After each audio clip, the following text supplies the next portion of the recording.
So trust is a psychological principle that assures us that seeing isn't believing. It's the other way around. You have to believe it to see it. With his courageous story of Gabriel's miracle, we introduce Dr. Les Kertay. A clinical psychologist with more than 45 years of experience, Dr. Kertay is now Senior Vice President of Behavioral Health at Axiom.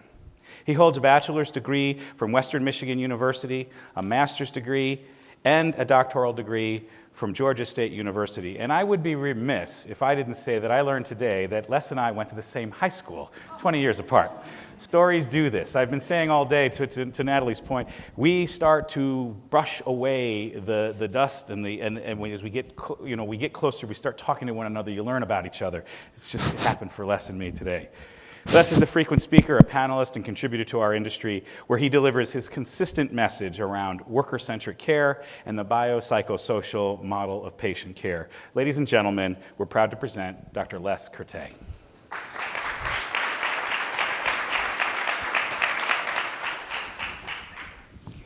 Thanks. So this is a hard story to tell, and it might be a little bit of a hard story to hear. My story starts in late June 2000, and Maddie and I were expecting our 5th child, and we were really excited. We were as ready as parents can possibly be, which is not very ready. What we didn't know at the time was that Maddie had a rare clotting disorder that was actually going to cause her to go into, on the night of June 30th, 2000, it was going to cause her to go into sudden, precipitous, violent labor. She went from no contractions at all to being suddenly pushing. Help was going to come, but help was too far away. And Gabriel was coming now, and we knew that it was trouble. We did everything that we could. I did everything that I could. Finally, desperately, I was able to free one of his shoulders. And Gabriel was born a little after 1 o'clock in the morning on June 30th. He was born into my arms. Gabriel wasn't breathing, and he wasn't responding. And Maddie took him from me. She called his name, she talked to him, she breathed for him. I somehow managed to throw together a few things for Maddie, and I heard the ambulance. You know, to this day, I cannot hear an ambulance without a sinking feeling in my stomach. But these days, it's not so much for what happened to us, but because I know something is happening to somebody else. The ambulance came, they took Gabriel and Maddie and went to the hospital. I somehow managed to find somebody to take care of the kids and followed to the hospital. By that time, they had taken care of Maddie, and she was in the waiting room, and we waited together. And we just held hands and waited. We waited a long time. It was a few hours before the doctor came out. I just took one look on her face, and I knew that the news was bad. But Gabriel was breathing with help. The situation was really desperate, but there was some hope. So we waited. We did get to go see him. We got to welcome him. He had the most beautiful head of black hair, which is like the only one of our children that did that. We packed up a few things. When we went home, we talked to the kids. We told them that Gabriel was very, very sick, and we didn't know exactly what was going to happen. But we packed up a few things. We took Gregory. You just saw his picture. Can you put that back up again for just a second? Thanks. So this is Gregory. Gregory was just 2 at the time, so we brought Gregory to visit Gabriel, and we hung out. And we waited and hoped for a miracle. Later that day, we got the results of an EEG that showed that he didn't have higher cortical function. So we knew that his recovery was not going to be the miracle. He was not going to come home. We talked. We knew what we had to do. Later that night, when the doctor talked to us, we told her, we just stopped her. You know that talk when the doctor breaks it to you gently? It's like we just stopped her and we said, listen, we understand. We know what we have to do. We know we have to let go.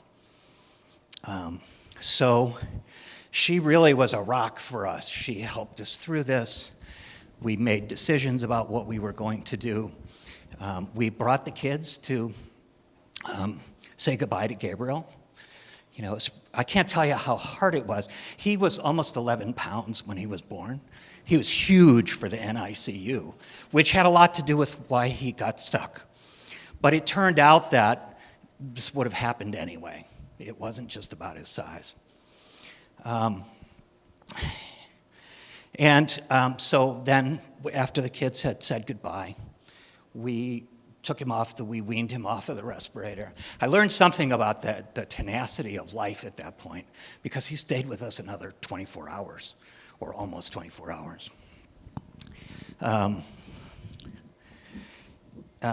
We were by then, you can take that down, thanks. We were by then in a small room with a rocker and a crib, and the only medical equipment was just an oxygen sensor to kind of help keep track of him. But we just talked to him. We took turns. We held him. We rocked him. We talked to him about what we had hoped for. And about midnight that next night, Gregory woke up from a nap with Maddie, and he wanted to see Gabe. And so she brought him in, and sorry, this is hard part to tell. Gregory reached out and touched Gabriel, and he looked up at the ceiling, and he said, "Baby's sick. Baby, go up now." I was totally blown away by this. Neither of us are particularly traditionally religious. We certainly hadn't told Gregory about a heaven up in the sky, but there it was. He, of course, remembers none of this, but we won't ever forget it. And then we took turns and we rocked him, and he gradually faded away over the next hour or so. And I was sitting there rocking him, and I realized that I could stop the pain. I realized I could block that off, and I knew that if I did, that I was going to lose all of my feeling. And I knew that a part of me would die with him. So I let my heart be open. And almost exactly 48 hours after he was born, Gabriel took his last breath and died in my arms for the second time. But that's not where the story ends. The story then becomes this incredible miracle of support that happened around us. We had a service. The kids read poetry. We sang. We told his story. We had dozens of people come up to us to talk about losses they had experienced, to talk about what had happened to them, and how much it meant to them to be reminded of what was important. We also had, if you'll show this next picture, this was Gregory in the backyard of my parents' house looking up at the sky. For weeks afterwards, he would look up, and if he saw a plane, he would wonder if that was Gabriel. Gabriel's miracle wasn't that he was going to come home. Gabriel's miracle is what he taught us. What he taught me was to live with an open heart. He taught me that everyone has a story. Every single person in this room has a story. And most of those stories don't come with outside marks. We don't know what those stories are until we ask or share our stories.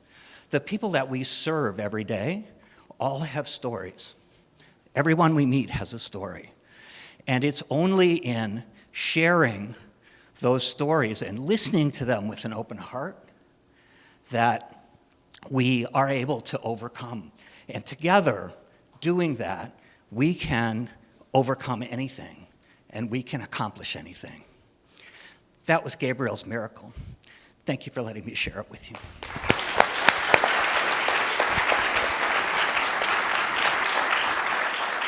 Thank you.